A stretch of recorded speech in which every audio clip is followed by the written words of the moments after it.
안녕하세요. 예술에 관한 수다, 예술적인 수다를 지향하는 SBS 대표 팟캐스트 커튼콜 181회 시작하겠습니다. 저는 아나운서 이병이고요.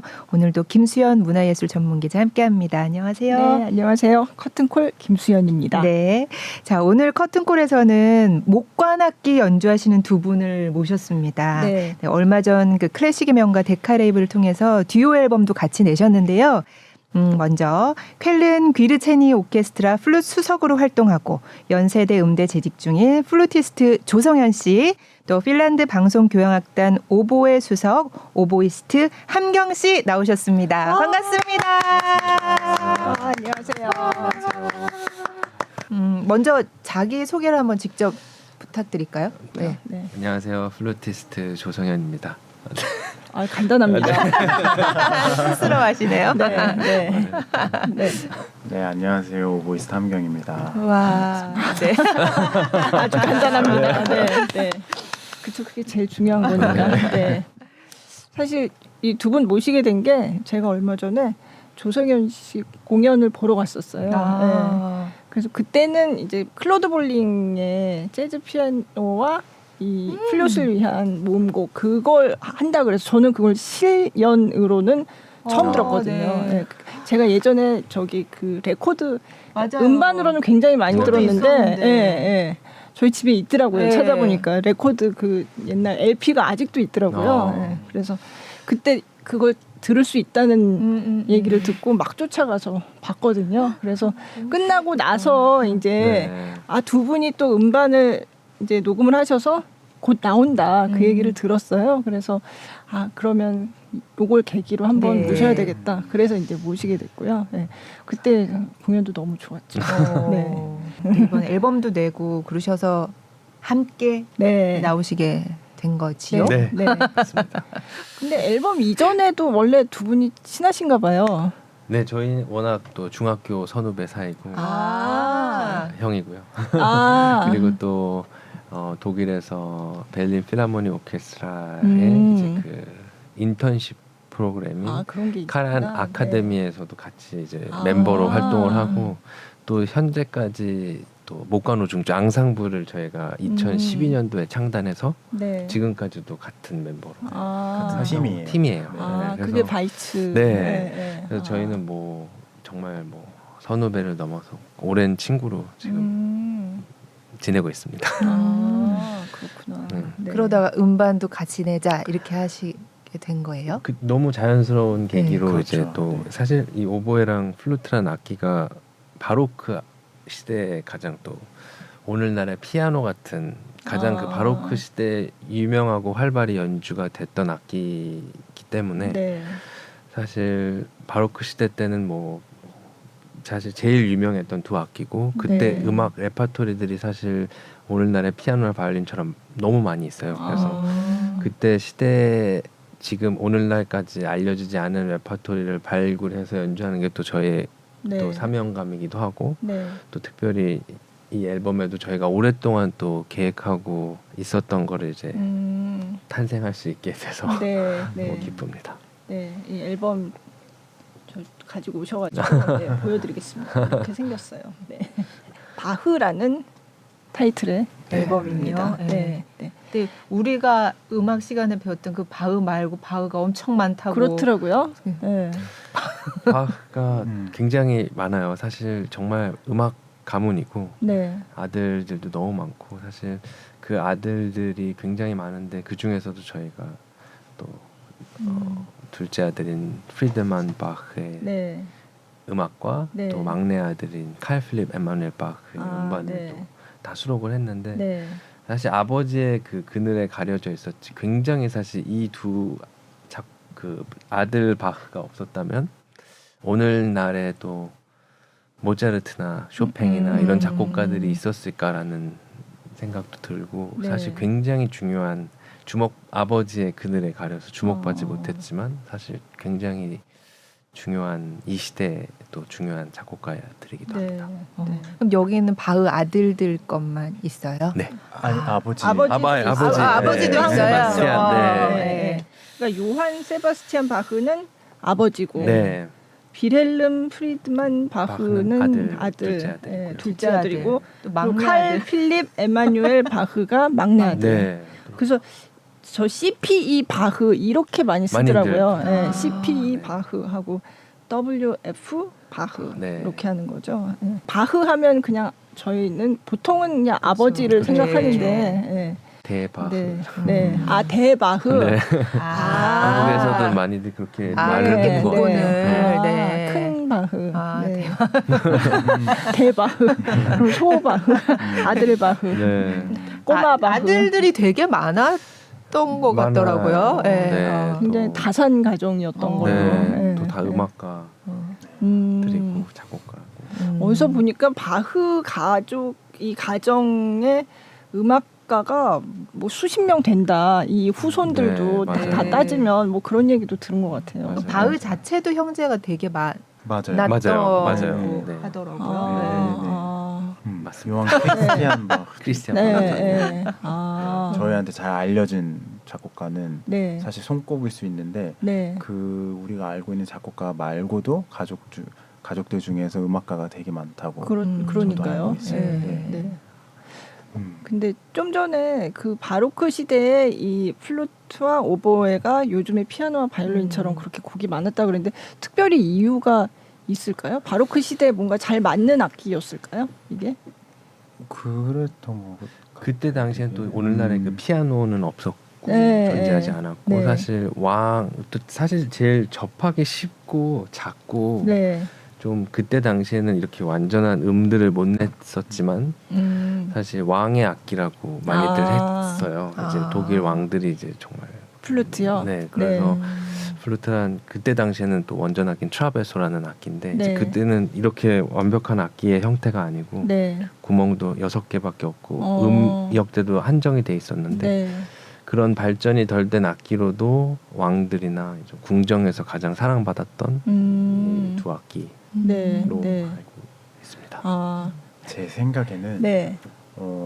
바로크 음악이 네. 좀 언어하고 되게 관련이 많은 것 같아요. 네. 네. 그래서 저희는 관악기니까 네. 어쨌든 호흡을 사용해서 아. 노래하듯이 그리고 단선율의 악기라 네. 되게 그렇게 단순하게 작곡가들이 접근할 수 있는 그리고 많은 조성을 이렇게 사용하지 않았던 네. 시대이기도 하고 네.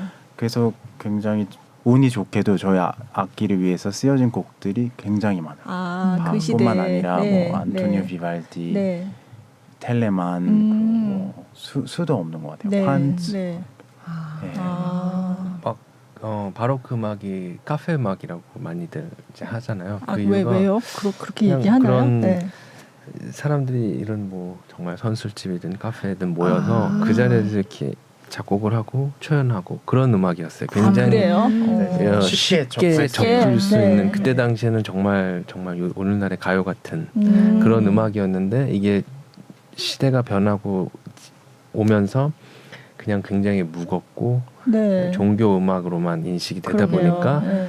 쉽게 접근을 못하는 거지. 음. 사실 저희 이 음반 뒤에 음반들도 저도 사실 들으면서 저희 음악이라서가 아니고 굉장히 편안한 음악이라는 걸 들으면서 또 느꼈어요. 네. 그래서 네. 절대로 무거운 음악이 아닌데 네. 그런 것들을 조금 이제 저희도 이 음반을 통해서 아. 또 그냥 관악 주자로서 관객분들에게 좀 알리고 싶은 마음이 있어요. 아, 네.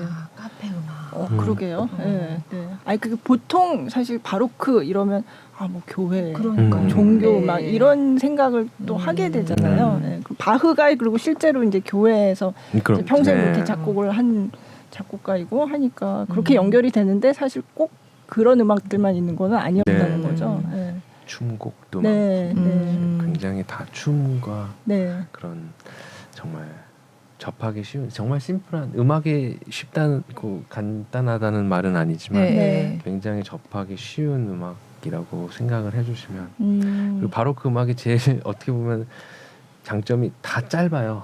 아, 그래서 네. 짤막짤막하게 나뉘어져 있고 악장도 네. 많이 있고 이렇게 돼서 처음 클래식을 접하는 분들께도 굉장히 쉽게 다가갈 수 있는 음악이라고 아. 생각을 합니다. 네. 궁금해서 사실 좀 이름감이 있는데 저는 들어보고 싶은데. 아, 네네. 네, 들어보겠습니다. 일단 먼저 들어보겠습니다. 네. 보통 조금 얘기를 하다가 듣는데 네. 오늘은 궁금하니까. 궁금해졌어요. 네, 네. 맞습니다. 네. 그럼 뭘 들어볼까요? 그러니까 먼저. 이게 그러니까 그 아들바흐가 아들. 작곡한 거죠. 네, 몇- 그걸 좀 몇째 설명을 해주세요. 몇째 그냥 아들이 많아가지고. 맞아요. 네.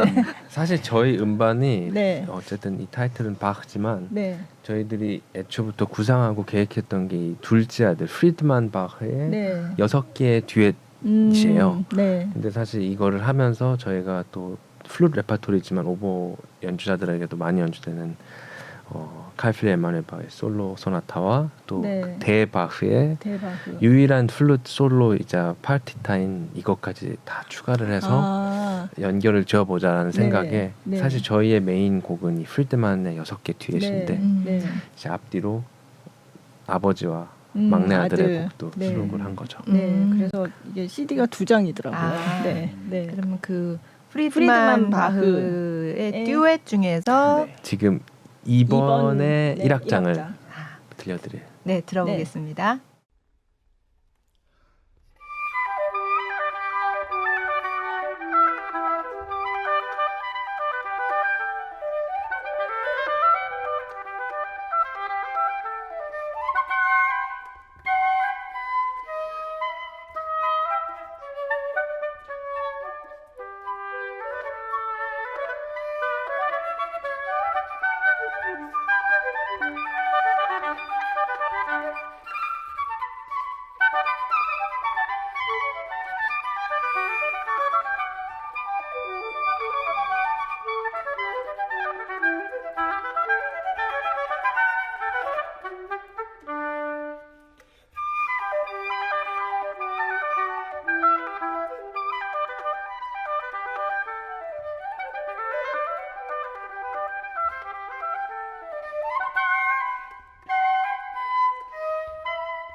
네, 프리드만 바흐의 듀엣 네. 2번 네, 그죠. 중에서 중에서 1악장 일악장. 예, 토마토 클래식에서 영상을 제공해 주셔서 네. 저희가 또 이렇게 볼 수가 네. 있었습니다. 네. 와, 카페 음악 이제 뭔가 차를 마시면서 앉아 있는 어떤 상상을 뭔가, 해보았습니다. 뭐 차와 쿠키가 있어야 될 것 같은 이 앞에.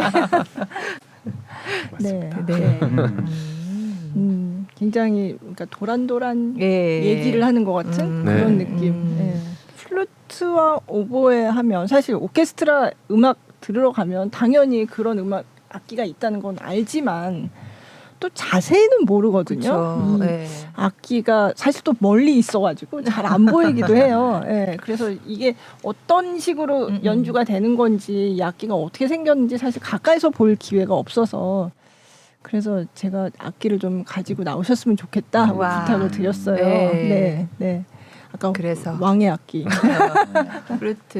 플루트를 가져오셨고, 네. 오보에. 오보에, 네. 네. 근데 먼저 목관 악기라고 하잖아요. 네. 근데 사실 지금은 이제 목관 나무로 만드는 거는 아닌데 그럼 그쵸. 목관과 금관이 재료의 차이만 있는 건 아니라고 하더라고요. 그러니까 옛날에는 다 이제 목관 하면 나무로 만들었지만 플룻도 나무로 만들었었어요. 원래 옛날에는. 네. 네. 또 특히 바로크 시대 때는 트라베소라고 완전히 네. 이제 나무 악기. 나무로. 그때 이제 시스템이 발전이 되면서 정말 저희는 이제 또 옛날하고는 아마 모차르트나 바로크 시대도 이런 악기였다면 더 많은 곡을 쓰지 않았을까라는. 근데 그때 당시는 그렇게 발전이 덜 된 악기임에도 불구하고 굉장히 사랑을 받았었고 네. 그때 당시에는 완벽하게 나무로 네. 돼 있었어요. 네. 그리고 사실 나무 악기와 금 악기의 소리의 색깔도 너무 달라서 네.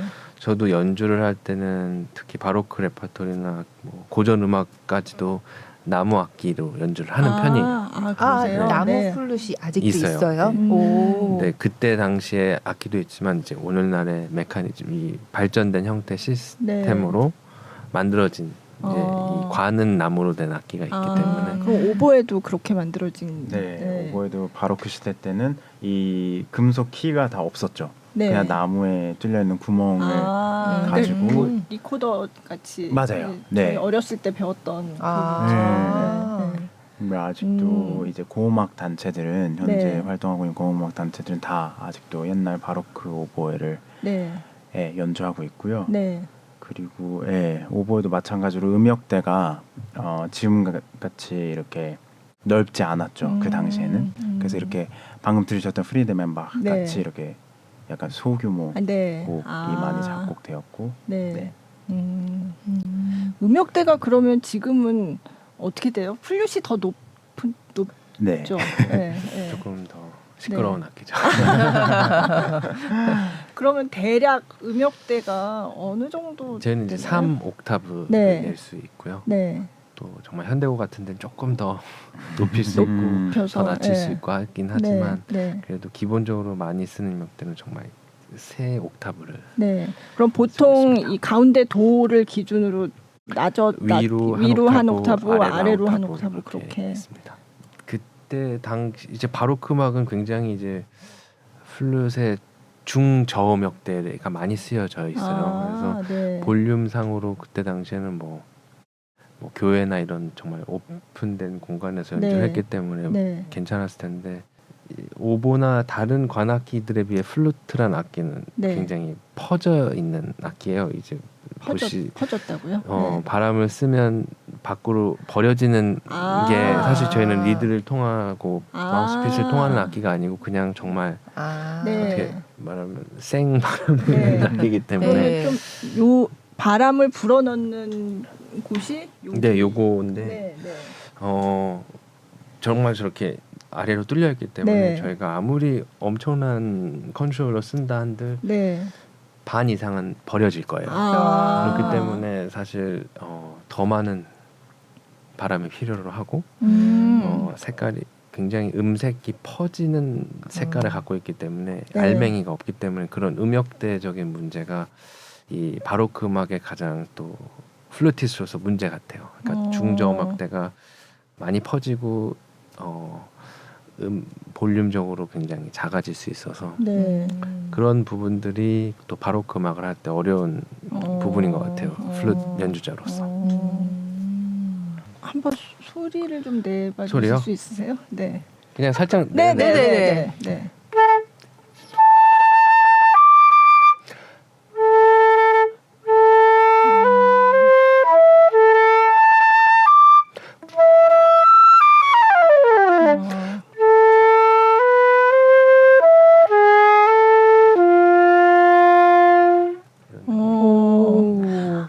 제가 네. 고등학교 다닐 때 단소를 배웠는데 소리를 내려고 그래도 정말 안 나더라고요. 소리가 안 나서 진짜 바람 소리만 나고요. 예.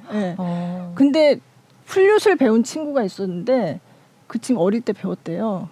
너무 잘 내는 거예요. 그러면서 그 친구 얘기가 단소 내는 거랑 플룻 소리 내는 거랑 조금 비슷하다 이렇게 얘기하더라고요. 맞아요. 돼요. 그냥 불면 안 된다. 네. 그래서 뭐 이렇게 해서, 어떻게 불어야 예, 되는 거예요, 예. 그러면? 갑자기 레슨? 정말 잘 잘 달래주면서 네. 그래서 어느 저기 인터뷰 다른 데서 하신 거 보니까 립밤을 굉장히 중요하게 생각하시더라고요. 아니 저는 좀 개인적으로 또 입술이 많이 터갖고 그럼 악기 때문만은 아닌 네. 거예요. 피곤함이 항상 네. 입술로 네. 어쩔 수 없이 그냥 아, 많이들 막 눈이 빨개지시고 막 네. 그런 분들인데 저는 입술로 피로가 네. 보여서 저는 네. 그렇게 합니다. 근데 그러면 이건 진짜 그냥 제가 몰라서 여쭤보는 건데 그럼 입술이 상태가 안 좋으면 연주할 때도 못 불죠. 그래요. 네. 건조하고 오보이스도 갈라지고. 맞을 똑같을 것 같아요. 네. 그럼 입술 관리가 중요하겠네요. 특별히 더. 저는 되게 중요해요. 네. 그래서 립밤을 굉장히 여러 종류를 사서 바르신다고. 안 사서 써본 게 없는 것 네. 같아요. 진짜요? 네. 어떤 게 제일 좋은 건지 나중에 여쭤보고 네. 싶어요. 10만 원짜리까지 비싼 게 제일 정말요? 좋아요. 네.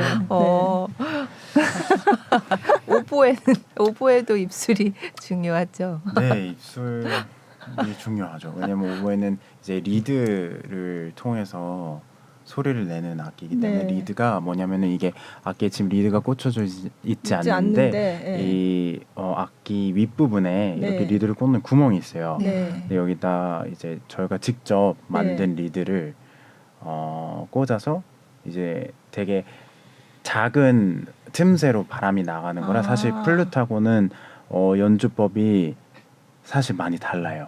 왜냐하면 플룻은 리드를 통하지 않기 때문에 반 정도의 바람이 버려진다고 했잖아요. 근데 네. 오보이스트들은 이제 숨을 들이마시고 호흡은 똑같이 하는데 네. 이거를 바람을 안에 가지고 요만한 틈새로 조금씩 이제 바람을 네. 넣는 거죠. 네. 한 번에 나가지 않고.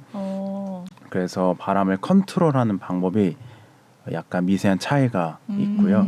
그리고 저희는 입술을 말아서 네. 이렇게 리드를 물어서 이제 그렇게 연주를 하게 돼서 저희도 입술 관리가 중요하긴 하죠. 네. 네.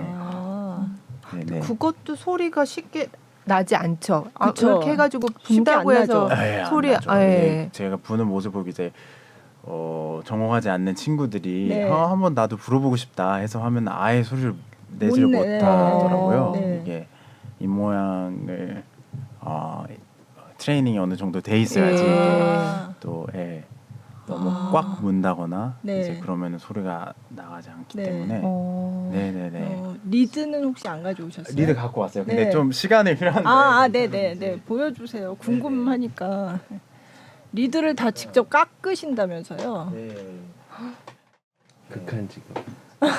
극한 직업. 네. 지금 갖고 온 이제 악기통의 리드를 네. 그래서 이게 사실 연주용 리드 네. 케이스예요. 그래서 네. 여기는 제가 제일 좋다고 생각하는 6개를 이렇게 네. 미리 깎아서 네. 깎는 넣어놨고 분이 그 있고요. 끝부분을 깎으시는 거예요? 그러니까 사실은 이게 통나무로 저희는 네. 시작을 해요. 그래서 밤부라 그러잖아요. 네. 그거를 이제 대나무요? 자르고 자르고 흔히 우리가 말하는 그 대패질을 네. 하고요. 아, 진짜요? 직접- 저요? 가까이서 봐도 될까요? 네. 그 지금 이제 깎아야 하는 것들 이렇게 모아놓은 통도 있고요. 아. 그리고 이거는 이제 연습용 여기 리드들 요렇게. 이렇게 깎아야 되는 거랑 보면은 비교가 더 잘 될 것 같아요. 안 깎인 애랑 깎인 애랑 그게 굉장히 그게 되게 세밀하게 깎아야 미세해요. 돼서. 정말 네. 그 밀리미터 차이로 약간 이렇게. 네. 제가 보여드릴게요. 네. 꺼내서 네. 이렇게 보시면 리드가 이렇게 있고요. 네. 그 통나무부터 시작한다고 했잖아요. 그래서 네. 대패질 하고 그리고 그 쉐입을 우리가 또 원하는 오보이스트들마다 직접 네. 제작하는 이유가 있어요. 왜냐하면 각자가 원하는 입 소리도 모양이, 다르고 네. 입 모양도 다르고 추구하는 게 다 다르기 때문에 이 쉐이퍼들 그러니까 오보이스트들끼리 만나면은 네. 이게 테마예요.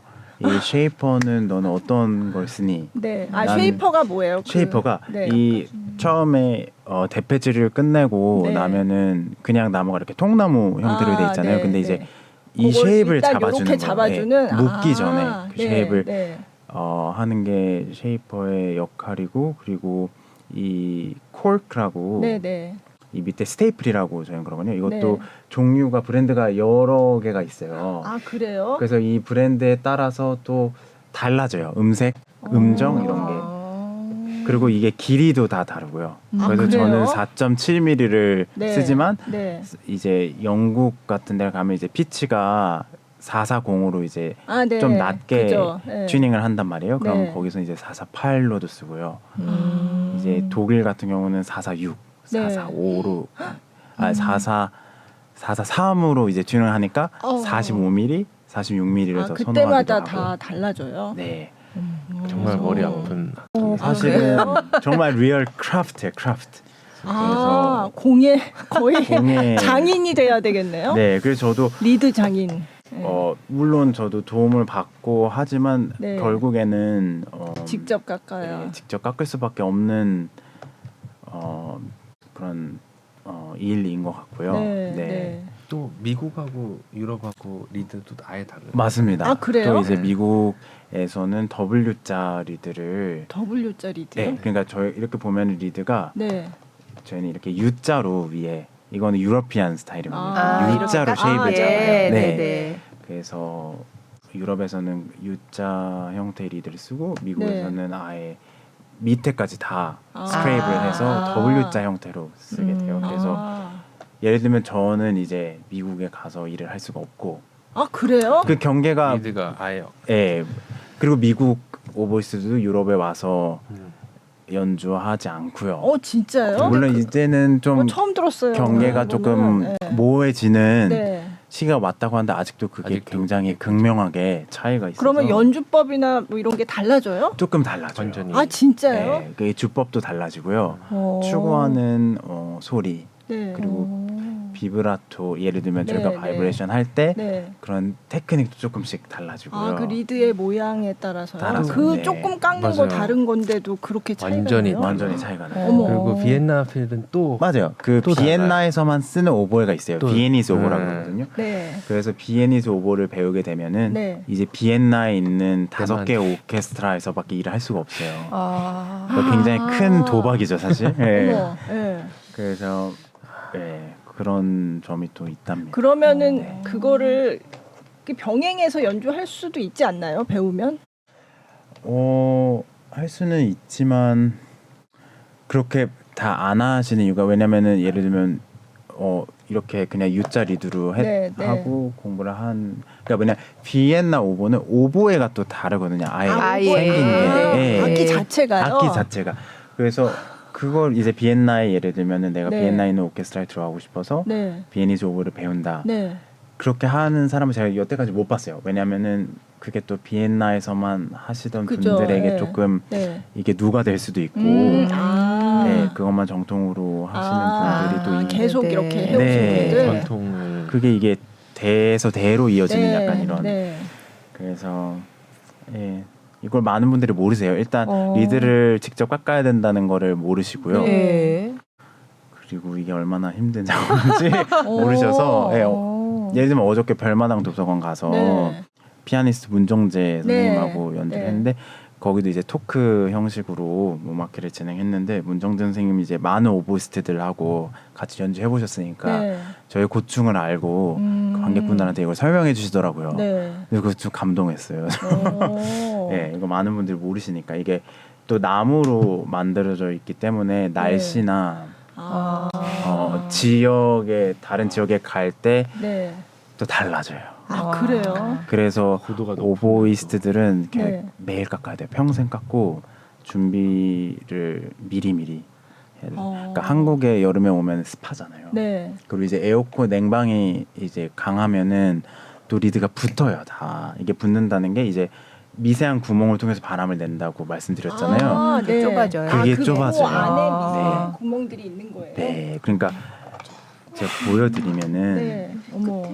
끝에. 예. 조그맣게 그러니까 이 있네요. 나무를 이렇게 대패 작업을 해서 이렇게 돼 있으면 이거를 반에 접는 거예요. 아. 그래서 여기를 자르면 이제 구멍이 생기겠죠. 아. 그래서 이렇게 미세한 구멍이 여기 보이실지 모르겠어요.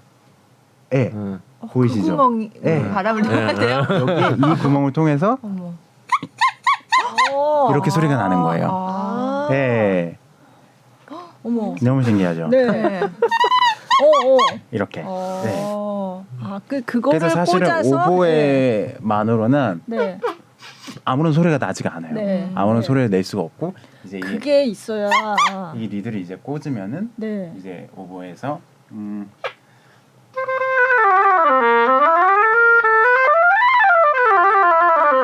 이렇게 소리가 나요. 오. 와. 네. 신기한. 그래서 네. 플루트 같은 악기는 네.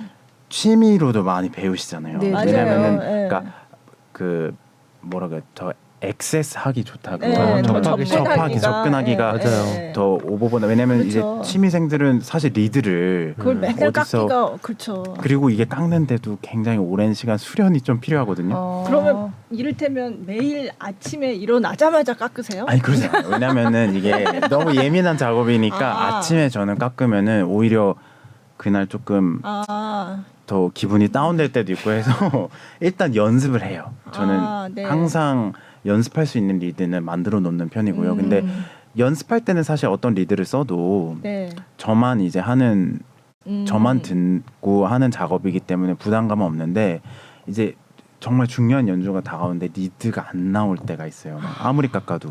그러니까 이게 깎아서 바로 나오는 게 아니에요. 이게 그래요? 또 깎고 10장 깎으면은 한 장 나올까 말까니까 어머. 밤새 깎는 거예요. 이제 오보이스트들은. 어머. 근데 진짜 제일 제가 들었을 때 충격이었던 건 너무 충격이다. 엄청나게 공을 들여서 깎은 리드가 탄생을 했는데 네. 그거의 수명이 꽃이 피고 지는 것과 똑같아요. 네. 왜냐면 이게 나무니까 오래 안 가요. 일주일도 안 갈 때도 있고. 어머. 많이 불면 일주일도 못 가고요. 네. 그리고 또 이게 케인에 따라서 케인이란 게 그 나무의 네. 성질에 따라서 조금 달라지죠 많이. 네. 예를 들면 한국은 습하니까 네. 또 리드가 팽창했다가 그럼 이제 너무 힘들게 되니까 이제 못 부는 거예요. 이제 고음이나 이런 데 가면 컨트롤이 안 되는데 또 냉방 있는 데 가면 그게 쫙 달라붙어요. 그러니까 이게 근데 또 그래서 굉장히 엄청난 도전적인 악기인 거. 그래서 네. 미국에서는 네. 그런 진짜 연구 결과가 있거든요. 그 뇌를 수술하는 서전 네. 다음에 가장 스트레스 높은 오보이스트. 오보이스트. 오보에 주자요. 네. 진짜요? 네. 그래서 그 바순 주자라도.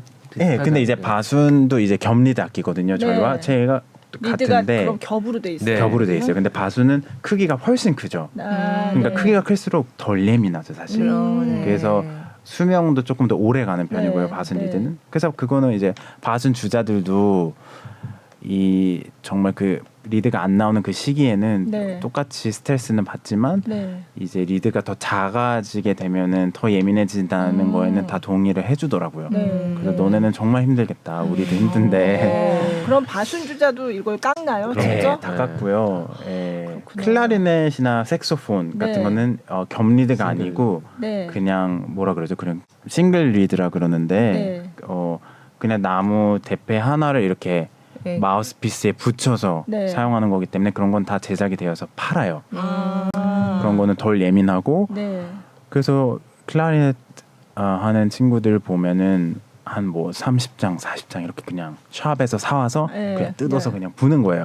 너무 근데 저희는 부럽겠어요. 너무 부럽고 상상할 수가 없죠. 저희는 사실 그거를 저희는 막 대패질하고 묶고 이제 실로 사실 깎는 작업은 네. 그래도 깎으면 반응이 오니까 네. 거기에 오는 사실 카타르시스는 있어요. 왜냐면은 내가 내 손으로 해서 소리를 난다는 거에 네, 대한 네. 뿌듯함은 있거든요. 근데 이제 그 전 작업 있죠. 대패질부터 시작해서 나무 묶고 예. 이런 작업은 정말 노동이에요. 노동 사실. 그럼 하나 완성되기까지 몇 시간 걸린다고 봐야 돼요? 그게 대패질부터 시작하기 때문에 네. 처음부터 이 소리가 나는 과정까지 한 번에 앉아서 깎기는 힘들어요. 아. 그래서 저는 좀 과정을 나눠서 네. 대패질을 해놓은 나무 작업을 해놓은 그런 나무들을 따로 모아놓고 네. 또 묶어 놓기만 한 나무들도 모아놓고 반 정도 깎은 네, 것도 네. 모아놓고 이제 완성할 때는 계속 이제 불면서 네.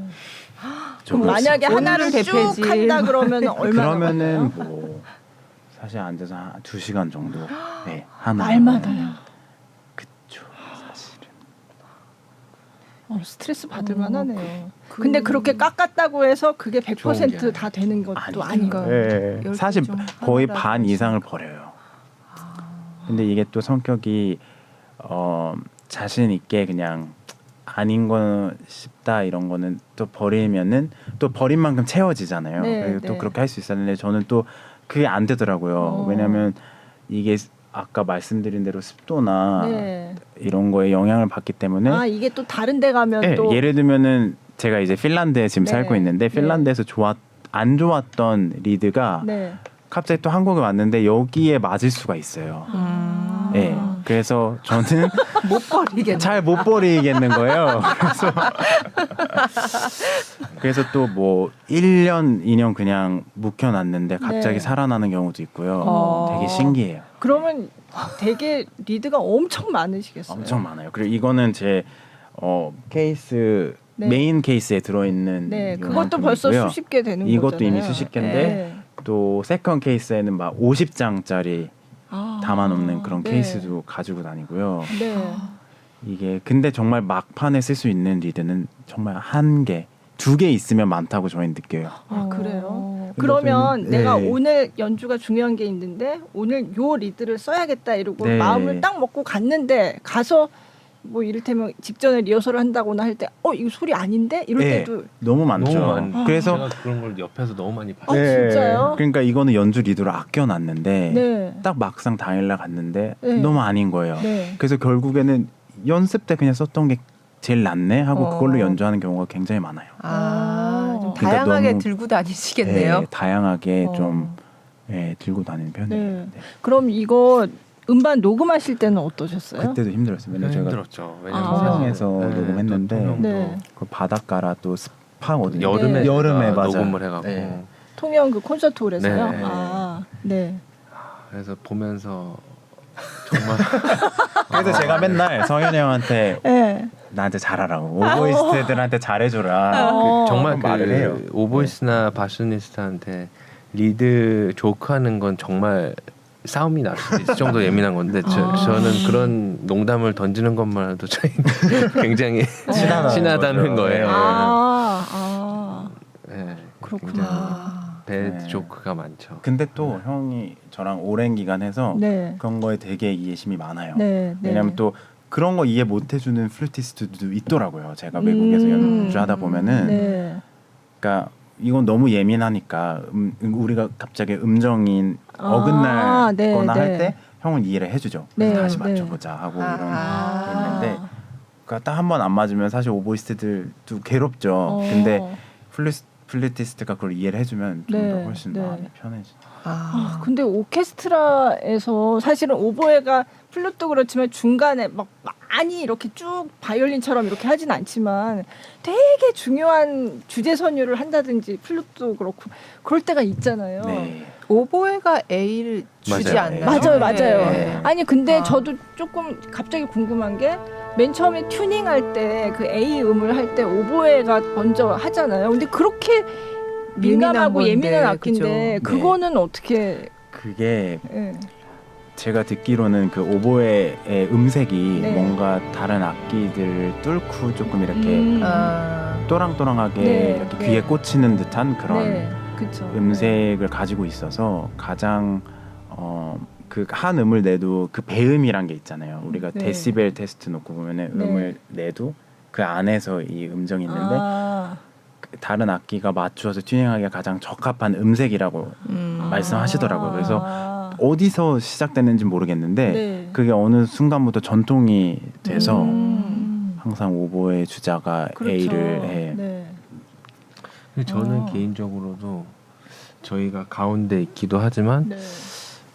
지휘자 오케스트라의 음색과 그 오케스트라의 소리를 아예 바꾸는 게 지휘자나 악장보다도 오보이스라고 생각해요. 사실 그 관악기의 색깔이 얼마나 너무 그 오케스트라의 중요하죠. 네. 색깔이나 그런 정말 그 실력을 좌지우지하는 게 굉장히 큰데 그 네. 안에서도 오보이스트의 그 음색으로 오케스트라가 완전히 바뀔 수가 있어서 옆에서 저도 이제 같이 하고 오케스트라를 이끄는 사람으로서도 오보이스트가 딱 흔들림이 없어야지 이게 모든 거가 딱 연주가 잘 될 수 있는 것 같아요. 중심을 약간 잡아야 네. 되는 네. жил머진 짐이 많네요.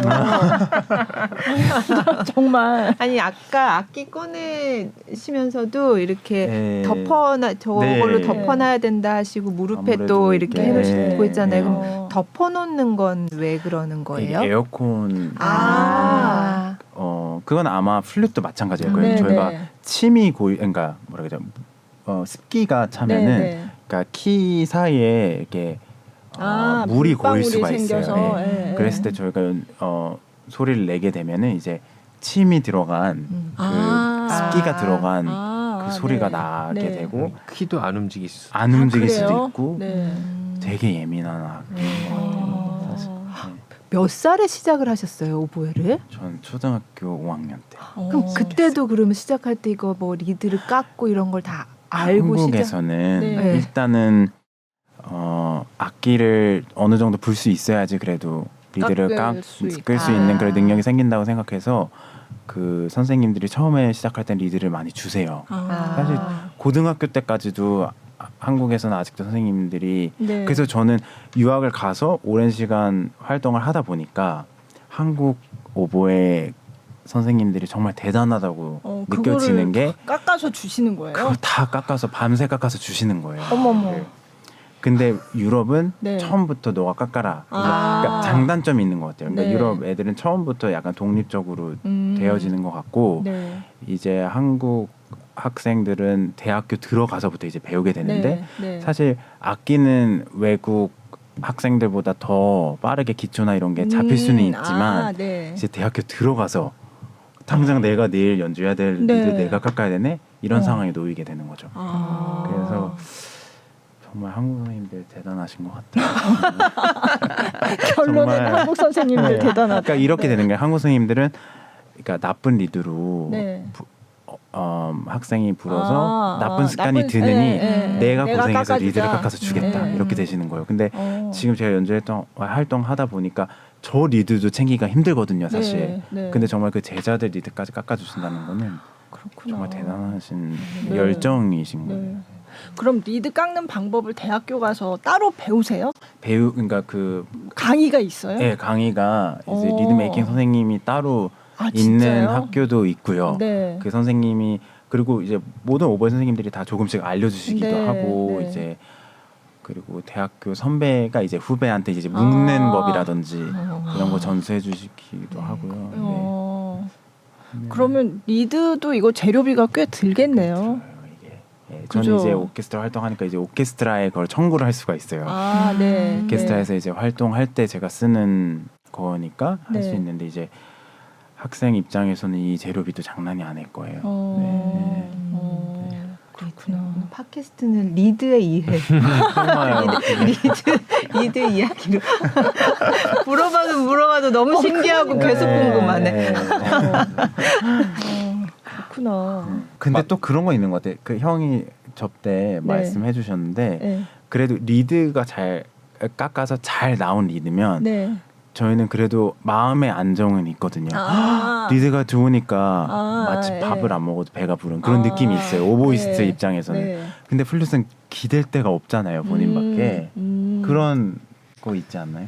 그런 것 같아요. 네. 사실 또 이게 많은 뭐 이게 정말 장난 반이지만 많이 단선율 악기라서 무시를 받는 이제 음악가들 사이에서 그런 것도 있고 그런 게 있어요. 네. 사실 뭐 머슬 메모리라고 하잖아요. 네, 이게 네. 어렸을 때부터 쭉 해온 네, 게 네. 남는데 저희는 이 몸의 정말 기관을 다 그죠. 섬세하게 네. 해야 되는 부분이어서 이거는 제가 뭐 정말 한 살 때부터 이걸 해오고 트레이닝을 했다고 해도 몸 사실상 상태. 일주일 네. 몸 상태도 그렇지만 일주일 안 하면 기억을 못 해요. 그러니까 음. 계속 항상 핏하고 이 호흡이나 이런 것들을 해야 되는데 이제 그냥 쫙 불면은 언제나 단선율 음계가 나오는 네. 줄 이제 많은 사람들은 알고 계시죠. 아. 뭐 피아니스트들은 정말 몇 성부를 그냥, 하는데 우리는 단선율 하는데 왜 힘드냐. 근데 이제 왜 못 외우냐. 네. 그게 제일 네. 왜 악보를 못 외우냐. 아. 근데 그게 근데 사실 저희는 그냥 그 호흡을 거의 이제 단련을 안 하면은 하루를 안 하면은 정말 거의 굉장히 그래서 저희 뭐 그 사주 기초훈련 갔다 왔을 때도 네. 정말 사주란 한 달 동안을 악기 없이 처음 음악 인생을 네. 하면서 네. 살아봤는데 나와서 정말 새로 악기를 하는 사람처럼 하더라고요. 그러니까 몸의 기관이 그거를 네.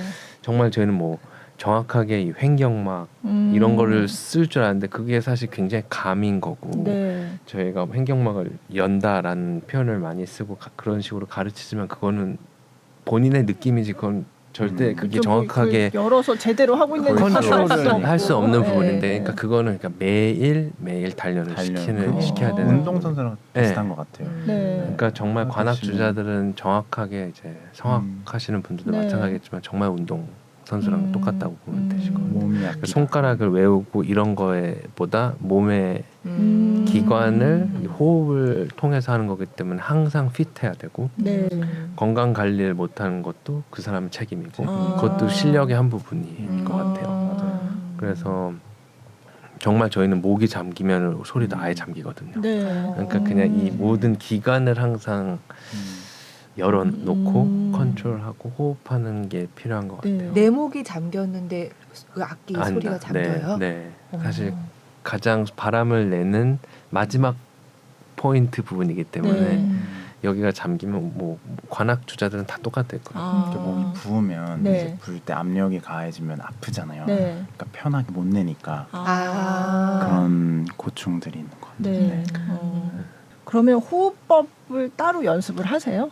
정말 제일 중요한 것 같아요. 저는 네. 이제 한국에서는 그냥 정확한 그런 거라기보다 그냥 복식 호흡으로 네. 단정이 졌지만 사실 호흡법이란 걸 따로 배우는 게 굉장히 중요한 것 같아요. 어렸을 때부터 이 관악을 하려면 네.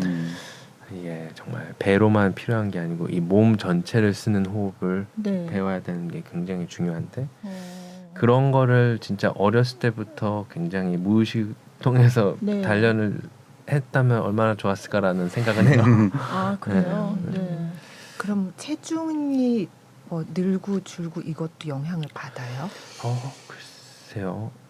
근데 사실 굉장히 저는 운동은 중요한 것 같아요. 아, 굉장히 네. 폐활량도 중요한 것 같고 덩치가 크고 덩치가 작고 이런 것보다 내 몸이 굉장히 활동적이고 하다면 되게 도움은 되는 것 같아요. 근데 사실 사람들이 이렇게 긴장을 하면 왜 이게 막 이렇게 네. 빨라지잖아요. 두근두근두근. 박수가, 네. 그리고 숨 쉬는 것도 맞아요. 조금 이제 평소랑은 다르게 호흡이 뭔가 이렇게 올라가죠. 가쁘고 네. 예, 그렇게 되잖아요. 근데 그런 어떤 심리적인 상태도 굉장히 영향을 많이 줄 것 같다는 생각이 엄청 많이 줍니다. 엄청 많이 예. 쓰죠. 네, 저는 너무 많이 떠는 편이어서 네. 아직도 연주 들어가기 직전에 너무 떨리잖아요. 네. 그때 호흡이 올라가죠. 그죠. 예. 계속 내리려고. 아, 그래서 원래 사람이 스트레스 받을 때 숨 쉬는 걸 까먹는데요. 네, 아무 숨을 네. 참고 있는데 스트레스 받을 때 계속 올라오는 거예요. 아. 그런 것 그때, 같아요. 그때 계속 쉬어줘야 된다고 하더라고요. 그게 다 나중에 병이 된다고 하더라고요. 그래서 근데 악기도 그러니까 관악기는 그게 직접적으로 영향을 줄 것 같거든요. 네. 예. 물론 뭐 다른 악기도 긴장하고 막 이러면 안 좋겠지만, 근데 관악기는 그냥 이 직접으로 그죠. 네. 예. 바로 그럼 뭔가 내 마음을 안정시키는 어떤 비법 같은 게 있어야 될 것 같은데요. 맞아요. 예. 저는 굉장히 이제 운동을 많이 해요. 아. 저는 굉장히 어떤 어떤 운동하세요? 운동을 전 하세요? 되게 축구와 테니스를 거의 사실 그거에 너무 빠져 있기도 한데 네. 사람마다 굉장히 다른데 저는 어렸을 때부터 막 이렇게 막 부딪히고 그런 구기 종목을 다 좋아해서 네. 운동으로 많이 그런 걸 푸는 것 같아요. 네. 그리고 실제로 그렇게 막 운동으로 해서 하면은 호흡이 굉장히 넓어진다는 것도 느끼고 네. 그런 게 굉장히 저한테서는 좀 중요한 부분인 것 같아요. 근데 수영이 제일 좋지 않을까요? 그렇다고 네, 저도 아 수영하세요? 수영 뭐 꾸준히 하진 않지만 네, 저는 네. 그냥 뭐 짐 다니고 네. 뭐 이런 클라이밍 같은 거 아, 하거든요. 네, 네. 근데 수영이 가장 좋다고 하더라고요. 맞아요. 호흡하고 하는데. 네. 네. 이게 음악 얘기를 하는데 계속 지금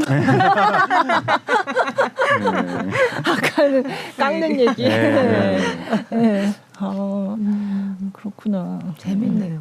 그러면 아까 네. 함경 씨는 초등학교 5학년 때부터 시작하셨다고 하셨고, 그럼 조성현 씨는 저는 초등학교 3학년 때부터 시작했어요. 그러니까 정말 뭐 바이올린이나 피아노 하시는 분들에 비해서는 굉장히 늦은 편인데 네. 또 관악기는 너무 일찍 할 수가 없어요. 네, 네. 이게 체구가 그쵸, 작으면 그쵸.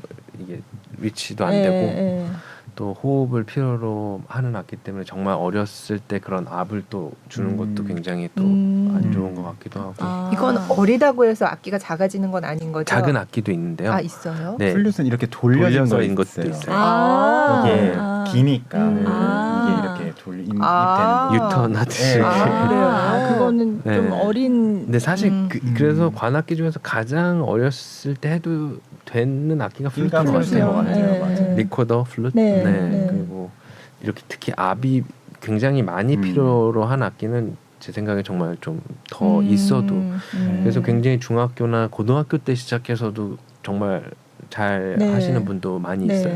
네. 그래서 그런 시기는 다른 악기보다는 조금 관악기가 늦은 편인 늦어야 되는 것 같아요. 너무 네. 일찍 하는 게 너무 오히려 안 일찍을 좋은 할 거죠. 수가 없는 네. 악기 네. 같아요. 아. 또 워낙 성악가 분들도 고등학교 때 맞아요. 시작해서 네, 늦게 그렇게, 시작하신 네, 분들이 네, 많죠. 하니까 굉장히 그런 게 좀 비슷한 것 같아요. 성악하는 분들이랑 관악기가. 제가 어디 인터뷰에서 보니까 엠마누엘 파후드의 공연을 본 게 계기가 됐다. 이렇게 맞아요. 말씀하셨더라고요. 네, 뭐 저한테는 절대 빠질 수 없는 분이고 네, 사실 네. 그분이 아니었으면 제가 이거를 지금까지 하고 있을지도 의문이 정도로 제가 초등학교 3학년 때 98년도에 네. 에마누엘 파위가 한국 첫 내한 공연을 이제 네. 콘서트홀에서 가졌어요. 그때 워낙 저희 어머니가 뭐 장르 불문하고 연주회를 저를 그냥 음악을 좋아하셔서 랜덤하게 네, 많이 네. 데리고 다니셨는데 그때 하필 에마누엘의 공연이었고 아. 갔는데 그냥 사실 그때는 뭐 피아노나 뭐 하모니카 취미로 그냥 유치원에서 초등학교 때까지 했지만 음악에 대해서 전혀 몰랐는데 그 공연이 굉장히 큰 계기가 됐어요. 그냥 정말 이 2,000석이 넘는 거를 플루트라는 악기로 영화 배우 같은 사람이 나와서 네. 차고 그게 굉장히 사진으로 남아 있어갖고 네. 그때 그 공연 직후에 이제 플루트를 배우고 싶다고 이제 해서 굉장히 자연스럽게 여기까지 온 것 같아요. 네. 그래서 나중에 만나셨다고. 그쵸. 와. 사실 네. 그 플루트가 오케스트라 악기라는 것도 몰랐고 사실 전 플루트를 그냥 좋아서 했지 네네. 플루트로 오케스트라에 입단을 하자 뭐 오케스트라가 굉장히 좋은 음악인지도 전 사실 전공을 하면서도 잘 몰랐어요. 지금 그래서 근데 단지 베를린 필하모닉 그 카란 아카데미에 간 것도 엠마누엘 파위의 음악을 옆에서 듣고 같이 연주하고 싶고 배우고 싶어서 네. 또 딱 저희가 오디션에 일찍 돼서 된 상태였지만 시작은 같이 했거든요, 저랑. 그래서 그럼 같은 기간에 네, 이렇게, 저를 굉장히 모티베이트를 할 수 있게 도와준 친구고 네. 그때 당시에 이미 또 오케스트라를 흠뻑 빠져 있는 네. 친구로서 저한테서 이 엠마누엘과 경희가 오케스트라에 또 빠져들 수 있게 또 카란 아카데미에 지원을 해서 들어갈 수 있게 해준 것 같아요. 그럼 함경 씨는 뭐 저 부친께서도 원래 오보이스트셨고 그래서 그냥 자연스럽게 시작하신 건가요? 어떻게 하셨어요? 아니요, 저도 처음에는 네. 그냥 취미로 네. 피아노하고 바이올린 했었었는데 네. 별로 흥미도 없었고 네. 그렇게 재능을 보이지 않았다고 네. 하시더라고요. 네. 그러다가 초등학교 때 리코더 불었는데 네. 그때는 조금 재밌었어요. 네. 그래서 어머니께서 아버지는 사실 본인이 악기는 이렇게 추천을 잘 안 하시려고 하죠. 왜냐하면 얼마나 힘든지 아시잖아요. 네. 왜냐면 악기 부는 그것보다 네. 내 아들이 이거 평생 나랑 평생 똑같이 깎아야 리드를 깎아야 되고 네. 이걸 너무 처음에는 별로 반대하셨어요. 좋아하셨어요? 네, 오. 무슨 오보야 뭐 하고 그러시다가 근데 이제 리코더 하고 리코더를 이제 재능을 조금 보이니까 네, 그래도 집에 오보에가 있으니까 한번 해보자 해서 음. 시작하게 된 거죠. 5학년 때. 아, 네. 네. 근데 지금 생각하면 좀 아찔하긴 해요. 그때 안 했으면 내 인생이 어떻게 됐을까. 왜냐면 그 후부터 시작한 후부터 계속 오보에 이렇게 네. 빠져서 살았거든요. 지금까지. 네. 그래서 네. 지금 생각해 보면 좀 어. 어떻게 보면 말씀하신 대로 자연스럽게 그렇게 된 것 네. 같아요. 네. 그럼 아버님께서 깎아주시고 한 적도 있으세요? 그럼요. 어. 어렸을 때는 많이 도움 받았고요. 네. 네. 그리고 근데 이제 직접적인 레슨은 네. 받은 적은 많이 없어요. 네. 가끔 이렇게 충고 한마디 정도는 던져주셨는데 정말 선생님은 네. 그 서로 알겠더라고요. 아, 이게 그죠. 잘 그거 안 예. 되죠. 네. 그래서 안 되죠. 예. 예. 그래서 다른 분한테 네. 배우고 네. 이제 유학을 가게 됐죠. 아, 예. 근데 참 아버님께서 이렇게 깎으시면서 아이고 예. 얘도 이걸 해야 되나? 네. 그래서 이번에 한국 왔을 때는 제가 몇 개 드려요. 오히려 이제는 상황이 예. 제가 열심히 깎을 때니까요. 네, 네. 예, 네. 지금 드리고 아. 그럼 되게 뿌듯해하시고 되게 그러시겠네요. 신기하시는 것 같아요. 네. 이제 그렇구나. 네가 네. 나한테 이렇게 주는구나. 그럼 이거 좀 이상한 것 같은데 하면 제가 또 고쳐드리고. 네, 어. 네. 예. 그리고 이게 음역대 때문에 뭐 조금 더 높은 음을 내려면 뭐 좀 다른 악기를 쓰고 이런 게 있어요? 아니요, 사실 아, 뭐 네. 조금 더 음악대를 높이려면 사실 피콜로를 피콜로, 하면 예, 되지만 예. 사실 네. 이 악기에서는 더 높이려면 정말 손가락 포지션을 발명해서 현대곡에는 이쁘지 않죠, 소리 자체는. 근데 정해져 있는 그 안에서만 네, 내고요. 사실 네. 더 높은 음역대는 이제 피콜로로 한다. 피콜로는 비슷한가요? 연주 주법이? 저는 개인적으로 굉장히 어려워요. 아. 구멍이 사실 악기가 작기 때문에 더 작고요. 네, 네. 저 피콜로 이제 해외에서는 학생일 때는 2개 다 배웠지만 네. 오케스트라에서 피콜로 주자가 따로 있고요. 그렇게 네. 이제 조금 당연히 플루트 불 줄 알아야 되지만 피콜로를 전문적으로 하는 분들이 이제 따로 있어요. 네, 네. 근데 저도 뭐 목간오중절 할 때는 피콜로가 필요한 네, 네. 곡들이 있어서 네. 그때는 피콜로 쓰지만 피콜로 하시고 예. 최대한 하려고 합니다. 그래서 하지 말자고 계속 그래요? 빼자고. 오보에는 특별히 뭐 다른 종류가 있고 그런 건 아니죠? 있어요. 오보에 있어요? 네. 가족들이 또 있는데 그래요? 오보 다모레라고 그게 네. 바로 그 오보에하고 가장 음색이 비슷해요. 그래서 바흐의 마테순항곡 이런 네. 데서 그 오보에 다모레 그 번호가 몇 개 이렇게 네. 들어가 있고요. 네. 그게 3도가 낮아요 음역대가 그래요? 오보에보다. 네, 네. 그리고 잉글리시 호른 맞다. 네. 잉글리시 호른을 같이 하시더라고요. 맞아요. 그게 마치 플루트가 피콜로 하는 이렇게 것처럼. 부전공 하듯이 네, 학교 대학교 때 네. 이렇게 부전공으로 배우고 오케스트라마다 잉글리시 호른 주자가 또 따로 네, 있고요. 예. 네. 잉글리시 호른도 목관이에요. 네, 그러니까 오보에랑 똑같이 생겼는데 더 길고요. 그 리드도 조금 더 크고. 그러니까 사실 오보에 부는 사람이 잉글리시 호른도 불 수 있죠. 네, 사실은. 네. 그럼 그것도 리드 깎아야 돼요. 네. 근데 또 이거랑 다르게 다르게 그러- 깎여요. 네, 그 쉐입도 다 다르고 네. 그래서 저 베를린에서 배웠던 은사님이 잉글리시 호른 주자세요. 네, 네. 그래서 선생님한테 조금 그리고 제 첫 번째 그 성현이 형하고 같이 일했던 네. 직장이 베를린 콘체트하우스 오케스트라인데 네. 그때 제가 잉글리시 호른. 잉글리시 호른 주자로 있었고 네. 형은 플루트 수석 주자로 네. 있었고 네. 이것도 그럼 음역대가 아까 이거는 세 옥타브 그렇게 말씀하셨는데 플룻은 네. 오보에는 어느 정도 오보에도 세 옥타브 세 옥타브예요. 고요. 네. 저희는 그러니까 오보에 키를 눌러서 낼 수 있는 음역대는 사실 3 옥타브에 A까지 올라가고요. 네. 그리고 제일 밑에 옥타브에서는 C 플랫까지 낼 수가 있어요. 네. 네. 그 외에 라 위로 이제 B 플랫이나 도까지 쓰는 현대 작곡가들이 있어요. 네, 네. 그런 건 이제 막 뭐 이빨을 이용해서도 막 소리를 내려고 해보고 막 이빨을 이빨을 이용해서요. 그래요? 이빨을 굉장히 위험한 사실 그건데 네, 네. 리드에 이렇게 이런 식으로 해가지고 뭐 어떻게 주법을 잡으면은 네, 네. 그 고음이 그게- 난다고 하더라고요. 아. 그래서 근데 그 를 하나 잃으면서 그게 하이 C 막 이렇게 올라가는 거예요. 예, 아. 뭐 그런 곡이 근데 원래 음역대는 거기까지는 안 되는데 사실은 안 되는 락까지. 거죠. 아, 예. 아. 그래서 저희도 3 옥타브 네, 네. 고요. 예. 어. 클라리넷은 근데 더 넓죠 저희보다. 아, 네, 네. 그래서 재즈나 이런 데 더 많이 쓰였다고 하더라고요. 아. 폭이 넓어서. 네, 네. 네. 그렇구나. 네. 그럼 악기가 여러 개 가지고 악기 여러 개 갖고 제 계셨어요? 악기는 네. 오보에는 2개 가지고 있고요. 네. 왜냐면 너무 예민하기 때문에 또 악기 하나가 말썽이면 세컨 악기가 있어야 돼서 네. 오보에는 2개 가지고 있고 제 개인 잉글리시 홀은 네. 아직도 가지고 있고요. 음. 오보 다모레 하나 아. 가지고 있고. 그럼 걔네는 이렇게 그래도 계속 불어줘야 되는 거죠. 맞아요. 불어주지 않으면 또 키가 움직이질 않아요. 아. 몇 달 만에 꺼내면은 아예 안 움직이지가 움직여요? 않아요. 그러니까 이게 어. 자동차랑 비슷한 것 같아요. 자동차도 한 번씩 타줘야지 네, 네. 고장이 안 나잖아요. 네. 그거랑 똑같은 것 같아요. 그래서 어.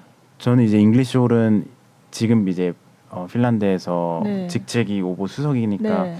잉글리시 홀 불 일이 많이 없으니까 제가 안 볼 때는 학생들 빌려주기도 하고요. 아. 왜냐면 누군가 불어준다는 불어줘야 게 되니까. 네. 네. 좋거든요. 네. 그래서 학생들 입장에서 너무 또 좋은 네. 일이니까 네. 네. 네. 그런 식으로 좀 아. 악기 관리를 네. 그럼 키가 그렇게 오랫동안 안 불어서 안 움직이고 그러면 어떻게 고쳐요? 그거는? 악기사를 네.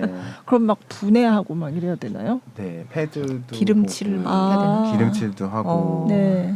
수명은요? 악기 수명은? 사실 무슨 뭐 그냥 금속 악기, 뭐 네. 은악기도 있고 나무 악기도 있지만 네. 금악기는 평생 쓸 수 평생 있어요. 어. 근데 사실 장단점이 있어요. 못 가는 음. 악기 중에서 뭐 비교가 안 될 정도로 가장 비싸요. 플루트는. 아. 근데 이제 이들은 평생 은 쓰기 사실 쓸 수는 있으나 네, 네. 그리고 몇년 리들도 지나면 매일 이제- 사야 맞아요. 리드 값을 보고 리드 하면은 값이 네.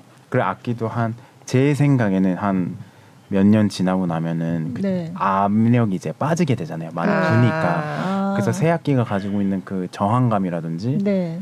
또 이런 게 필요해요. 몇 년 네. 지나면. 네. 어. 그래서 한 저도 5년 만에 네. 새 악기를 구입을 했거든요. 그래서 5, 6년마다 좀 이렇게 아, 그 그럼, 주기로 아, 악기를 그렇구나. 구입하는 편인 것 같아요. 네. 그럼 좀 약간 새 악기가 더 불었을 때 좋은가 봐요.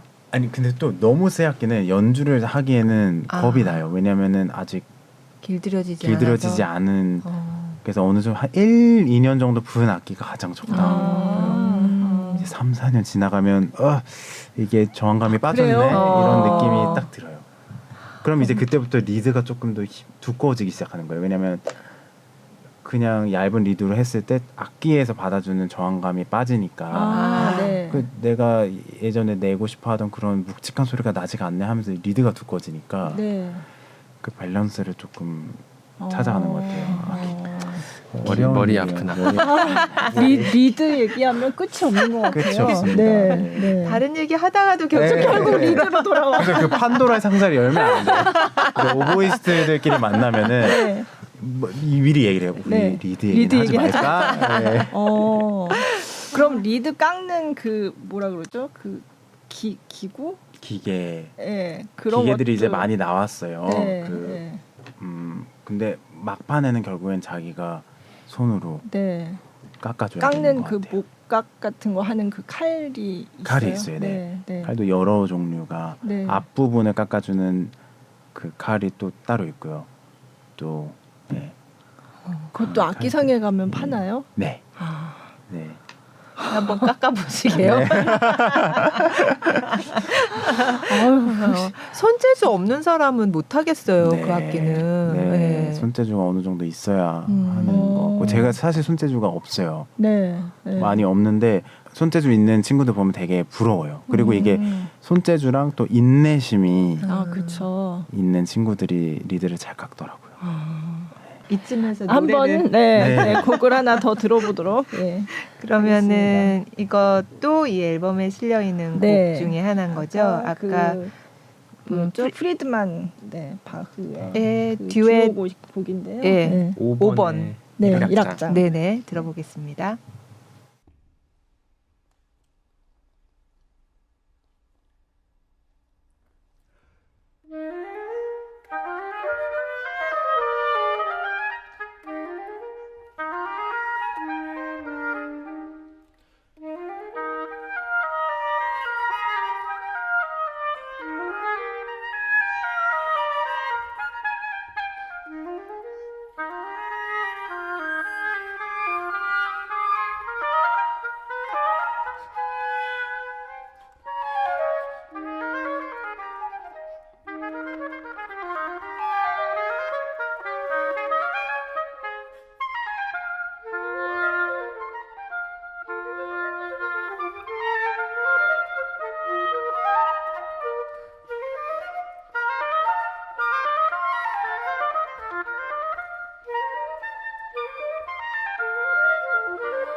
프리드만 바흐의 듀엣 5번 중에서 1악장 들으셨습니다. 토마토 클래식에서 역시 영상을 제공해 주셨고요. 저건 언제 연주예요? 지금 5월 5일에 이제 Back to the Basic이라는 이제 부제로 바로크 올 바로크 레파토리를 구성해서 네. 모카노 준주 같은 바이츠 네. 퀸텟의 멤버이자 바수니스트인 리에 네. 코야마 바수니스트도 와서 같이 저희랑 다양한 바로크 레퍼토리를 네. 연주했어요. 네. 비교적 최근 연주네요. 네. 네. 네. 네. 그리고 저 곡이 지금 음반에도 실려 있는 곡이고. 맞습니다. 네. 네. 그렇습니다. 아까 얘기를 하다가 보니까 시간이 엄청 흘렀더라고요. 판도라의 상자를 네. 리드 얘기를 하다가 네. 네. 근데 너무 재밌었어요. 네네. 아 재밌다고 하면 안 되나? 아니요. 네. 재밌어 네. 주시면 네, 몰랐던 감사하죠. 얘기라서. 그러니까 아니 몰랐던 걸 알게 그리고 됐습니다. 유럽에서 배우면 미국에는 못 가고 그러니까. 그것도 처음 못 들어서 간다기보다 네. 예, 힘들고. 그러니까, 네. 많이 불편하고 그래서 그쵸, 예. 근데 어차피 내야 되는 음악의 그 멜로디는 똑같을 텐데 그런데도 그걸 왜 그 음색이 전통이기 예, 때문에 전통이 있기 아, 때문에 그래요? 그런 미국에서 추구하는 오보의 소리와 유럽에서 추구하는 오보의 소리가 완전히 다른 그러면 아. 우리나라에서는 주로 어디를 해요? 반반 완전 아 반반. 그래요? 네. 그것도 또 학교마다 달라요? 선생님마다 아, 선생님마다. 미국에서 공부하시고 오신 선생님도 아. 있고 유럽에서 공부하시고 오신 선생님이 있어요. 그게 되게 신기한 게 우리나라만 딱 반반이에요. 그러니까 일본 가면 다 all European이에요. 거기 다 독일 쪽에서 네. 이미 몇십 년 전부터 해서 네. 이제 미국의 그 오보는 사라졌는데 한국은 딱 반반. 저 학교 다녔을 때도 딱 아, 반반이었고 그래요? 아직도. 근데 진짜 아까 조율 말씀하셨는데 그러면은 그거를 음역대를 아까 이 오보에는 이 리드를 가지고 그거를 맞추는데 플루트는 어떻게 하는 거예요? 플루트 사실 다 그걸 바람의 스피드로 맞춰야 돼요. 아, 조금 그래요? 더 낮으면 좀 더 몸의 기관을 열고 물론 이 악기를 조금 더 빼고 끼고의 아, 미세한 예, 차이도 예, 있지만 예. 기본적으로 바람의 스피드로 다 그거를 컨트롤을 해야 돼요. 그래서 조금 예민해져야 네. 되는 것 같아요. 음. 저도 저는 사실 유학을 미국에서도 하고 네. 유럽에서도 네. 독일에서도 했는데 그래도 미국에서는 공부만 했지 오케스트라 활동을 안 해봤지만 네. 미국이 또 440 네. 피치로 비교적 낮은 네. 피치로 하고 유럽에서 저는 오케스트라 있을 때 443으로 한국보다도 높은 피치로 네. 하기 때문에 아예 그리고 음악 자체가 그 다른 피치로 했을 때 달라져요. 같은 음악이어도 음정의 음색이 그렇게 좀 낮아지고 어두워지고 네. 좀 밝아지면은 같은 곡을 해도 아예 다르기 때문에 그럴 때마다 그런 걸 이제 또 관악 주자로서는 네. 다 조절을 할 줄 알아야죠. 아 그래요. 네. 저는 뭐가 키 같은 걸 이렇게 뭐가 하는 게 있나 이렇게 생각했는데 네. 그게 네. 아니고 버튼 같은 게 있으면 좋겠어요. 바람으로 네, 호흡으로 바람의 스피드로. 다 아 그래요? 음. 그럼 어떻게 하면 더 높아지는 거예요? 굉장히 또 달라요. 관악기마다 다르고 이제 또 네. 그 개인적인 테크닉도 필요한데 네, 네.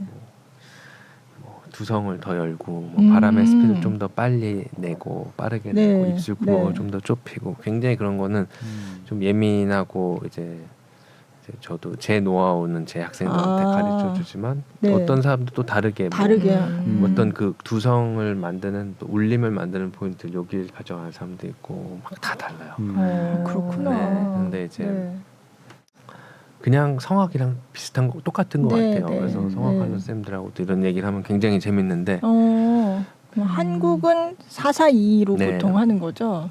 그 헤르츠가 네, 그게 442, 뭐 440, 네. 뭐 443, 443. 비엔나는 더 높다면서요. 444로 444로도 네, 많이 네. 하고 희한하네. 왜 다 다르게 할까요? 그렇게 말해요. 네. 전통이 있기 때문에 전통이. 네. 우리는 그럼 어디를 참고해서 그렇게 했을까요? 중립점을 찾느라고. 네, 그리고 가장 대중화되어 있는 게 442죠. 네, 맞아요. 아, 네. 그러면 그 신기하다. 나라면은 다 똑같아요. 뭐 어디 악단마다 다르다든지. 네, 나라로 나라로 갈리는 거 같아요. 미국도 다 440으로 알고 네. 있어요. 440이요. 모든 악단에 네, 그치는 그 유럽은 443. 443. 미국. 영국이 독일은 440이에요. 아, 영국은 또 440이에요. 영국. 아, 미국하고 비슷하네요. 네. 그러면 영미가 그렇고. 네, 독일, 아, 복잡하다. 프랑스는 443. 네. 근데 북유럽은 442예요. 네. 저희. 아, 그래요? 네. 근데 굉장히 그거는 진짜 전공자 아니면은 미세한 차이기도 해서 네. 그 음정을 맞춘다기보다 그 색깔을 맞추면은 다 맞을 수 있어요. 그러니까 제가 너무 유럽에 443에만 있어도 해서만 불러도 미국에 가서 440으로 한다고 했을 때 음정을 막 내린다는 느낌보다 네. 음색을 맞추면은 아. 그래서 그런 것들이 능력인 것 같아요. 관악주자. 저 그게 뭐 3그 헤르츠 그게 사실 듣기에 그렇게 확 알 정도로 네. 그 정도로 엄청난 차이가 나는 맞아요. 거는 아닌데 네. 근데 어떤 아주 미세한 차이인 사실 거잖아요. 굉장히 아예 정말 아웃 오브 튠으로 들릴 수도 있어요. 네. 근데 그게 이제 정말 그게 굉장히 상대적인 거여서 네. 딱 들을 때는 연주하면 더 그게 직접적으로 다가오죠. 네, 이렇게 네. 저도 듣는 관객 입장에서 들었을 땐 생각보다 그렇죠, 그렇게 뭐, 근데 이제 연주를 했을 때는 굉장히 이게 커서 확 부는 테크닉을 순간적으로 바꿔야 되기도 하고 그런 게 있는 것 같아요. 되게 신경 쓸 게 많네요. 네. 악기를 컨트롤하면서 이렇게 같이 연주를 한다는 게 네. 그 오케스트라 얘기를 좀 해보자면 네. 아까 독일에서는 콘체르트 하우스에서 같이 연주를 네. 했다고 하셨고 그리고 지금 핀란드에 계시고 원래는 저는 쾰른에서 네 쾰른에 네. 계셨잖아요. 귀르체니히 귀르체니히, 오케스트라. 네. 오페라 오케스트라예요. 오페라. 사실 쾰른 아. 필하모니 오케스트라로 많이 알려져 네, 있는데 네, 네, 저희 쾰른을 대표하는 방송경악단과 네, 필하모니 제가 몸담고 있었던 네. 두 오케스트라가 있는데 이제 저희 오케스트라는 심포니도 하면서 네. 오페라를 좀 오페라. 메인으로 하는데 네. 어찌됐든 그 쾰른 그 필하모니 홀을 방송 오케스트라와 반반 나눠서 써요. 네, 네. 그래서 리허설 시간도 저희가 오전이면 방송경악단은 오후고 정말 완전히 다른 오케스트라지만 이제 네. 방송경악단은 심포니를 위주로 하고 네. 저희는 이제 그래도 투어와 심포니와 또 오페라를 오페라도 하고 위주로 해서 네. 그렇게 하는 아, 오케스트라입니다. 네. 근데 하시다가 지금은 이제 연세대 와서 네. 이제 학생들 가르치고 계신데 어떠세요? 이렇게 오케스트라에서 활동하시다가 저도 이렇게 오게 될 줄 몰랐었고 이게 제가 굉장히 먼 미래의 꿈 같은 일이었지 이걸 지금 벌써 이 시점에 시작하리라고 전혀 상상도 못했고요. 그리고 저는 굉장히 또 쾰른 이제 오케스트라들을 거쳐서 쾰른 이제 저희 오케스트라의 만족 이상을 느끼고 네. 있었고 사실 저희 네. 오케스트라는 저희가 콘체르트 하우스 베른에서 이제 계약직으로 일할 때부터 가고 네. 싶었던 오케스트라였고 굉장히 또 지휘자를 보고 저희 셰프 지휘자를 보고 간 거기 때문에 애정이 좀 남달랐어요. 네. 그리고 동료들도 굉장히 다양한 나라에서 오고 좀 엄청 행복해하는 찰나였는데 네. 이렇게 또 좋은 기회로 네. 오게 됐어요. 그리고 나서 코로나가 찾아왔고 네. 그러니까 모든 일이 그 시점에 상상도 못하게 돌아갔어요. 그리고 사실 최대한 오케스트라에서도 배려를 많이 해줘서 제가 2개를 같이 좀 진행을 해보려고 했는데 네. 코로나가 터져서 나갈 수도 없는 상황에 놓였었고 그래도 종종 아직까지도 이제 정말 거의 3년 이상 제 자리가 공석이었어갖고 제가 가서 많이 이제 게스트로 또 네. 연주를 많이 네. 하고 있고 또 학생들을 이제 가르치면서는 저도 이제 쾰른에서도 저희 오케스트라의 아카데미 학생들을 가르쳐 보기도 했고 네. 정말 저의 클래스는 없었지만 그래도 티칭을 하면서 굉장히 배우는 게 많다고 네. 느껴서 그리고 전하경이나 중학교 때 유학을 나가면서 조금 어떻게 보면 일찍 경험한 걸 네. 학생들한테 조금 더 일찍 전수해 음. 주고자 하는 마음도 있었고 네. 그런 것들에서 되게 보람도 느끼고 한국에서도 음. 많은 연주를 할 수 있어서 되게 감사한데 그리움은 있는 네, 것 같아요. 그리고 오케스트라 항상 활동, 네. 그리고 그래서 저희가 지금 또 항상 매년 여름 작년부터 준비하는 이 고잉 네, 고잉홈 프로젝트에 프로젝트. 더 네. 제가 더 엄청 이렇게 빠져 있는 거기도 네, 하고 네. 어떻게 보면 저의 어떤 사명감이기도 하고 네. 네, 플룻 오보나 이 관악 목관악기가 특히 오케스트라에서는 꽂히기 때문에 네.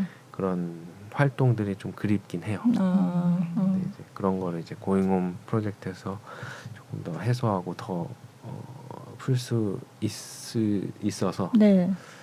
굉장히 좋습니다. 네. 그 고잉홈 프로젝트를 좀 더 설명해 주세요. 네, 어떤 아시는 건지. 분도 계시겠지만 또 처음 네. 듣는 분들도 네. 홈이란 게 저한테는 홈이 한국이기도 하고 굉장히 저도 타지 생활을 한 15년 만에 한국에 들어온 거였고 하면서 그리운 게 홈이고 집이란 게 굉장히 한국이라고 생각했는데 이제 결국 음악가들한테는 음악이 집인 거더라고요. 그리고 음악으로 하나로 모일 수 있는 그런 단체 그리고 생각하는 것보다 정말 이제 많은 이제 한국 연주자들이 해외 오케스트라에 이미 자리를 잡고 있고 활동한 분들이 저보다도 더 네. 윗세대도 많고 일찍이 입단하신 분도 많은데 이제 한국은 너무 솔리스트에 집중이 돼 있고 하다 보니까 이제 그런 연주자분들을 한 곳에 모으면 얼마나 좋을까 또 세계적으로 뻗어 나가 있는 이 한국 분들을 한 자리에 모으고 또 한국을 사랑하고 한국에서 또 활동하는 외국 연주자분들 또 이제 모아서 이제 저희가 페스티벌 오케스트라를 네. 만들었어요. 네. 그래서 굉장히 멤버들이 정말 이미 엄청 훌륭한 연주자들이고 오케스트라 주자인 동시에 협연자 솔리스트이기 때문에 이런 멤버들을 어떻게 모을 수 있다는 그런 꿈으로 이제 시작이 됐고 정말 그 루체른 페스티벌 오케스트라가 네. 한국에도 있다라는 네. 걸 또 보여드리고 싶었고 네. 네, 그래서 그런 음악으로 하나로 모일 수 있는 장을 만들고 싶어서 저희가 이 프로젝트 시작했고 네. 또 경희도 물론이고 정말 우리나라를 대표하는 많은 분들이 이 악단이라고 아직까지는 할 수 없지만 프로젝트에 함께 해주시고 계셔서 네. 앞으로가 더 기대되는 프로젝트입니다. 네. 근데 지휘자가 없잖아요. 그게 네. 어떤 의미인가요? 지휘자가 없는 공연도 이번에 네. 이 8월 1일, 네. 2일 롯데 콘서트홀에서 진행하는데요. 지휘자가 없이 연주를 한다는 의미는 단원 하나하나가 더 관여를 하는 거죠. 네. 그 연주에. 그래서 더 한 번 더 총보도 보고 오게 네. 되고 사실 이게 굉장히 저희가 정말 난곡 스트라빈스키 봄의 제전을 연주하고 네. 굉장히 어쨌든 이 곡 자체가 충격적인데 그런 난곡을 지휘자 지휘자 없이 없이, 엄청나게 잘 성황리에 마칠 수 있어서 뿌듯했어요. 네. 근데 이제 그런 공연을 많은 지휘자분들이 보시고 굉장히 오해를 사기도 했어요. 사실 저희가 우리는 지휘자가 없어도 돼 이런 걸 사실 얘기하고 싶었던 게 아니고 네. 사실 어떻게 보면은 저도 다양한 형태의 음악이 또 다양한 연주회가 많이 생겨나야 된다고 생각을 해요. 그리고 사실 오케스트라 공연을 보러 가면 제가 개인적으로는 저는 관객 입장에서 오케스트라 공연을 볼 때 지휘자 빼고는 솔로 파트를 하고 있는 그 악기 빼고는 지휘자만 볼 수밖에 없거든요.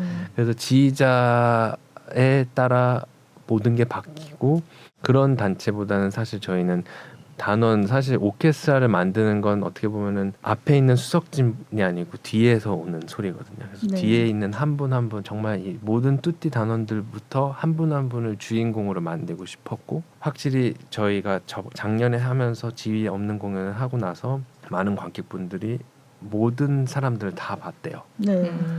그러면서 이제 그런 모든 사람들도 한국 무대에 서고 싶었던 이 연주자분들 한 분 한 분을 좀 주인공으로 만들고 싶었고 그러면서 저희의 음악적인 색깔과 네. 또 사실 지휘자가 없기 때문에 의지할 곳이 없어서 네. 솔직히 저희가 사실 오케스트라 연주자로서 저희 파트만 보고 지휘자한테 의지를 하는 편이지 네. 사실 뭐 어떤 악기가 어떻게 흘러가고 있는지 솔직히 말해서 잘 모르고 리허설에 오는 경우가 많아요. 네.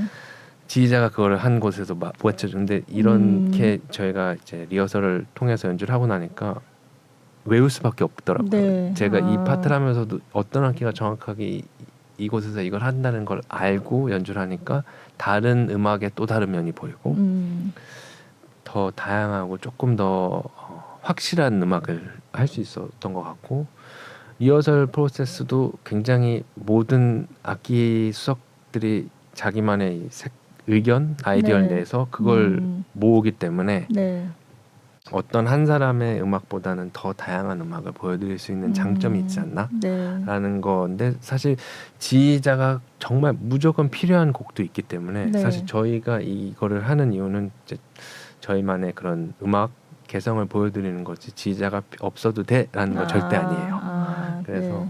곡마다 레파토리마다 그거는 저희가 항상 다양하게 가고 네. 이번 고잉온 프로젝트에서도 사실 개막 공연은 개막 공연과 두 번째 갈라 콘서트는 지휘자가 없지만 네. 네. 폐막 공연은 지휘자가 있거든요. 폐막 공연 무슨 곡인데요? 이제 폐막 공연은 올해가 라흐마니노프 네. 150주년이거든요. 네. 그래서 메인 곡으로 라흐마니노프의 심포닉 댄스를 네. 연주하고요. 네. 1부에는 이제 제가 협연자로 네.